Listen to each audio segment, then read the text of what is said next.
આજે બહાર આવવા માટે તૈયાર નથી, બોલવા માટે તૈયાર નથી। આ નેતાઓને એમની ટિકિટની પડેલી છે, ત્યારે આજે ઉપસ્થિત મારા તમામ વર્ગના વડીલો અને માતા બહેનોને કહેવા માંગુ છું, હવે કોઈના સંબંધ, હવે કોઈની શરમ રાખવાની નથી। આવનારી ચૂંટણીમાં તમારે બધાએ ઝંપલાવવાનું છે અને એ લોકોને સત્તામાંથી તમારે બધાએ દૂર કરી દેવાનું છે। તમે જ રાજકારણથી દૂર ભાગતા રહેશો, તમે જાહેર જીવનમાં આવવાથી શરમાશો।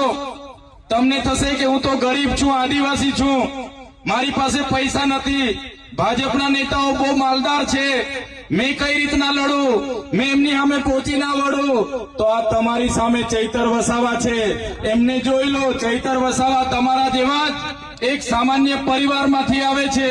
મારા પરિવાર